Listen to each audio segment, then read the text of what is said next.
ओम गण गणपते नमः। आज आप सुनेंगे बालकांड का आगे का अध्याय। भगवान श्री राम आपकी सारी मनोकामनाएं पूर्ण करें। प्रेम से कहिए गणेश जी महाराज की जय हो, सियावर रामचंद्र भगवान की जय हो, श्री राम दरबार की जय हो। सतानंद जी कहते हैं कि रंभा को बुलाकर इंद्र ने कहा कि हे रंभे, देवताओं का एक बहुत बड़ा कार्य आने पड़ा है और इसे तुम ही पूरा कर सकते हो। तो रंभा कहने लगी कि मुझे बताइए कि मुझे करना क्या होगा। मैं कार्य करने को संपन्न करने की हर संभव कोशिश करूंगी। मैं वचन देती हूँ कि तुम्हें निराश नहीं करूंगी। इस तरह के रंभे के वचन सुनकर इंद्र बहुत ही खुश हुए और कहने लगे, तू महर्षि विश्वामित्र को इस प्रकार लुभा कि जिससे वे काम के वंशीभूत हो जाए और उनकी तपस्या बीच में ही भंग हो जाए। तो इंद्र के ऐसा कहने पर वह अप्सरा लज्जित होकर हाथ जोड़कर इंद्र से कहने लगी कि हे इंद्रदेव, या महामुनि विश्वामित्र बड़े भयंकर हैं। हे देव, इसमें संदेह नहीं है कि यह मुझ पर भयानक क्रोध करेंगे। अतः हे इंद्रदेव, मुझे उनसे बहुत बड़ा डर लग रहा है।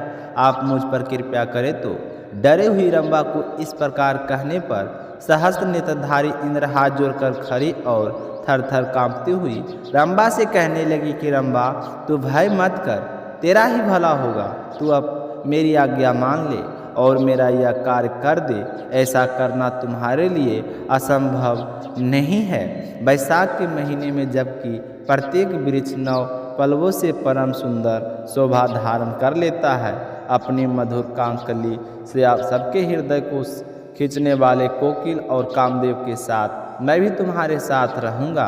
हे बद्रे, तुम अपने परम कांतमान रूप को हाव भाव आदि से विविध गुणों से संपन्न हो, उनके सामने जाओ, उन्हें मोहित करो ताकि विश्वामित्र जी अपनी तपस्या से विचलित हो जाएं। तो देवराज इंद्र की बात सुनकर रंभा मन ही मन बड़ी प्रसन्न हुई और कहने लगी कि हे देवराज, जैसा आप कह रहे हैं वैसा ही होगा। फिर रंभा अप्सरा अपना उत्तम रूप बनाकर विश्वामित्र को लुभाने के लिए चली गई और उधर विश्वामित्र जी तपस्या में लीन थे।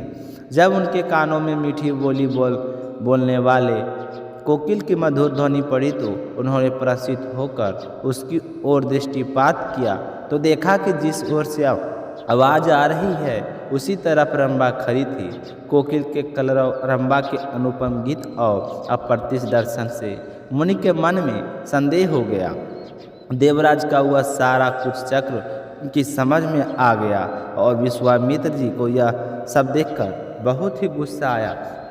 फिर मुनीश्वर विश्वामित्र जी ने क्रोध में भरकर रंभा को श्राप दिया और कहने लगी कि दुराचारिणी रंभे, मैं काम और क्रोध में विजय पाना चाहती हूँ और तू है कि यहाँ आकर मुझे डुबाती है। मेरी तपस्या भंग करके तुम्हें क्या मिलने वाला है? आज तुझे मेरे क्रोध के झेलना ही पड़ेगा। मैं श्राप देता हूँ कि तूने जो मेरे साथ अपराध किया है इसके लिए तू 2000 वर्ष तक पत्थर की प्रतिमा बनकर खड़ी रहेगी।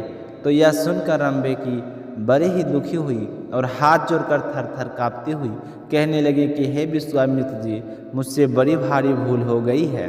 अब मुझे इसका कोई प्रायश्चित बताइए। तो विश्वामित्र जी ने कहा कि श्राप तो वापस नहीं हो सकता है। जब श्राप का समय पूरा हो जाएगा तो एक महान तेजस्वी तपोबल संपन्न ब्राह्मण ब्रह्मा जी के पुत्र वशिष्ठ मेरे क्रोध से कलिकित द्वारा तेरा उद्धार करेंगे। तो अप्सरा से ऐसा कह दिया और वह पत्थर ही बन गए। लेकिन महातेजस्वी महामुनि विश्वामित्र जी अपने क्रोध को ना रोक सकने के कारण मन ही मन स्तब्ध हो उठे और सोचने लगे, क्या श्राप देना जरूरी था? पर जो हो गया उसे बदला भी नहीं जा सकता था। विश्वामित्र जी के उस महाश्राप से रंभा तत्काल ही पत्थर की प्रतिमा बन गई और महर्षि का वह श्राप युक्त वचन सुनकर कंदप और इंद्र वहाँ से खक लिए क्रोध से विश्वामित्र जी की तपस्या का क्षय हो गया और इंद्रियों की बेकाबू हो गई। महामुनि विश्वामित्र जी के चित्त को प्रशांति मिल रही थी। तपस्या का अपहरण हो जाने पर उनके मन में यह विचार संपन्न हुआ कि आपसे मैं ना तो क्रोध करूँगा और ना ही किसी भी अवस्था में मुँह से कुछ बोलूँगा, और उसके साथ साथ 100 वर्षों तक श्वास भी नहीं लूँगा। इंद्रियों को जीतकर इस शरीर को सुखा डालूँगा। जब तक अपनी तपस्या से उपार्जित ब्राह्मण मुझे प्राप्त नहीं होगा, तब तक चाहे कितने भी वर्ष बीत जाए, मैं खाए पिए बिना ही खड़ा रहूँगा और सांस को रोक के रखूँगा। तपस्या करते समय मेरे शरीर के अवयव कदापि नष्ट नहीं होंगे। ऐसे निश्चय करके मुनिवर विश्वामित्र जी ने फिर से 1000 वर्ष तक तपस्या करने के लिए दीक्षा ग्रहण की। उन्होंने जो प्रतिज्ञा की थी उसकी संसार में कहीं भी तुलना नहीं की जा सकती थी। और फिर विश्वामित्र जी ने अपनी प्रतिज्ञा के अनुसार उत्तर दिशा को त्याग कर पूर्व दिशा को चले गए और वहीं पर रहकर अत्यंत कठोर तपस्या करने लगे। 1 सहस्त्र वर्षों तक परम उत्तम मौन व्रत को धारण करके वे परम दुष्कर तपस्या में लगे रहे। तब उनके तप की तुलना कोई भी नहीं कर सकता था। 1000 वर्ष होने तक वे महामुनि काष्ठक की भांति निश्चय करने बने रहे। बीच बीच में उन विघ्नों का आक्रमण हुआ, परंतु क्रोध उनके भीतर प्रवेश नहीं कर पाया। विश्वामित्र जी ने अपने निश्चय पर अटल रहकर अक्षय तप का अनुष्ठान किया। जब उनका 1 सहस्त्र वर्षों का व्रत पूर्ण हो गया तो वे महान व्रतधारी महर्षि व्रत समाप्त करके अन्न ग्रहण करने के लिए उद्यत हुए। इसी समय इंद्र ने ब्राह्मण के भेष में आकर उनसे भोजन की याचना की। कहने लगे, आपने जो अन्न तैयार कर रखा है मुझे वो चाहिए। तब विश्वामित्र जी की इंद्र की बात सुनकर उन्होंने अन्न तैयार कर रखा था, वह सारा अन्न उस ब्राह्मण को देने का निश्चय कर लिया और फिर सारा का सारा ब्राह्मण के भेष में आए हुए इंद्र को दे दिया।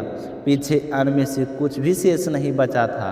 इसलिए महातपस्वी भगवान विश्वामित्र जी बिना खाए पिए रह गए। फिर उन्होंने ब्राह्मण से कुछ नहीं कहा। वे अपने मौन व्रत का यथार्थ रूप में पालन करते रहे। इसके बाद पुनः पहले ही भांति श्वास रोककर मौन व्रत का अनुष्ठान शुरू कर दिया। फिर 1000 वर्षों तक मुनिश्रेष्ठ विश्वामित्र जी ने सांस नहीं ली। इस तरह का सांस न लेने के कारण उनके मस्तक से धुआं उठने लगा। आगे क्या हुआ यह सुनेंगे अगले 65वां सर्ग में। आज का सर्ग समाप्त हुआ। बोलिए सियावर रामचंद्र भगवान की जय हो। अब अपने सुनेंगे एक ऐसी कथा जो हर व्रत और हर सर्ग और हर कहानी के साथ में अवश्य सुननी चाहिए। इस कहानी के सुने बिना किसी भी सभी कहानी को आधा अधूरा माना जाता है और कोई फल की प्राप्ति नहीं होती है। तो अब हम सुनेंगे एक बहुत ही पौराणिक कथा। एक लपसी था, एक तपसी था। तपसी हमेशा भगवान की तपस्या में लीन रहता था। लपसी रोजाना सावा शेर की लपसी बनाकर भगवान को भोग लगाकर भोजन कर लिया करता था। एक दिन किसी बात को लेकर दोनों में कहासुनी हो गई और दोनों जोर जोर से लड़ने लगे। तपसी कहने लगा कि मैं रोजाना भगवान की तपस्या करता हूँ इसलिए मैं बड़ा हूँ। लपसी कहने लगा कि मैं रोजाना भगवान का सावा शेर की लपसी का भोग लगाता हूँ इसलिए मैं बड़ा हूँ। इस तरह कहते हुए वह दोनों जोर जोर से लड़ने लगे। तभी वहाँ से नारद जी गुजर रहे थे। दोनों को लड़ता हुआ देखकर वहाँ आ गए और उनसे पूछने लगे कि तुम दोनों आपस में क्यों लड़ रहे हो। तो तपसी ने खुद को बड़ा होने का कारण बताया और लपसी ने अपने बड़े होने का कारण बताया और कहने लगे कि आप ही हमारा फैसला कर दीजिए। तो नारद जी कहने लगे कि मैं तुम्हारा फैसला तो कर दूंगा, लेकिन कल आऊँगा और तुम दोनों तैयार रहना। दूसरे दिन लपसी और तपसी नहा धोकर अपनी रोजाना की भक्ति करने आई तो नारद जी ने वहाँ पर छुपकर बैठे थे और उन्होंने सोने की एक एक अंगूठी उन दोनों के आगे रख दी। तपसी की नज़र जब अंगूठी पर पड़ी तो उसने चुपचाप अंगूठी को उठाया और अपने पैर के नीचे दबा ली। लपसी की नज़र उस अंगूठी पर पड़ी लेकिन उसने ध्यान नहीं दिया। उसने रोजाना की तरह लपसी बनाई और भगवान को भोग लगाया, फिर स्वयं भोजन करने लगा। तो नारद जी उन दोनों के सामने आ गई। तो देखते ही देखते दोनों कहने लगे कि अब बताइए हम में से कौन बड़ा है। तो कहने लगे कि लपसी बड़ा है। तो यह सुनकर तपसी को बड़ा ही आश्चर्य हुआ और वह कहने लगे कि मैं कितनी कठिन तपस्या करता हूँ फिर भी आप कह रहे हैं कि लपसी बड़ा है। तो नारद जी कहने लगे कि तुम अपने स्थान से खड़े हो जाओ। और तो वह खड़ा हुआ तो उसके पैर के नीचे अंगूठी दिखाई पड़ी। तो नारद जी तपसी से कहने लगे कि तपस्या करने के बाद भी तुम्हारी चोरी करने की आदत नहीं गई है। इसलिए लपसी बराह, क्योंकि मैंने ही तुम दोनों के आगे सोने की एक एक अंगूठी रखी थी, जो तुमने तो देखते ही अंगूठी को उठाया और अपने पैर के नीचे दबा लिया। लपसी ने अंगूठी को देखकर भी अनदेखा कर दिया। इसका अपनी रोजाना की भक्ति में ध्यान था, इसलिए लपसी बनाई और भगवान को भोग लगाया। इसलिए लपसी ही बड़ा है और तुम्हारी इतनी कठिन तपस्या का कोई फल नहीं मिलेगा।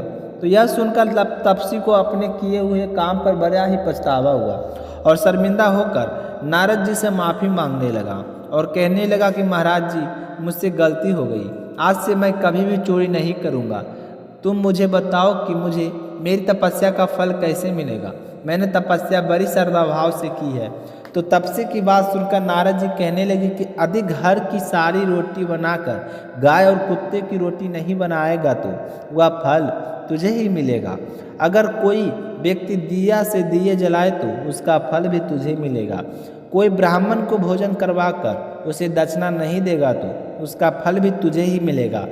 अगर कोई बहन सुहागिन को तीव्र चोट हम बहन स्वरूप रूप में देते हैं और उसके साथ अगर कुछ रुपये नहीं देंगे तो उसका फल भी तुझे मिलेगा। और व्रत कथा में अगर कोई सारी कहानी सुन ले लेकिन तुम्हारी कहानी ना सुने तो उस व्रत का फल भी तुझे ही मिलेगा। तो यह सुनकर तपसी बहुत ही खुश हुआ। उसके बाद कभी भी चोरी ना करने का प्रण कर लिया। कहा जाता है कि उसी दिन से हर कथा, सर्ग और कहानी के बाद में लपसी तपसी की कहानी कही और सुनी जाती है। कहानी समाप्त होते ही बोलना चाहिए कि लपसी का फल लपसी को मिले, तपसी का फल तपसी को मिले। हमारी कहानी का, हमारे व्रत का, हमारे पूजा पाठ का फल हमें मिले। तो यह था आज का सर्ग। आप सभी को सुनकर कैसा लगा कमेंट करके ज़रूर बताइएगा। साथ ही श्री अशोक वेदा चैनल को अभी तक सब्सक्राइब नहीं किए हैं तो चैनल को सब्सक्राइब कर लीजिएगा। मिलते हैं अगली वीडियो में अगले सर्ग के साथ। धन्यवाद।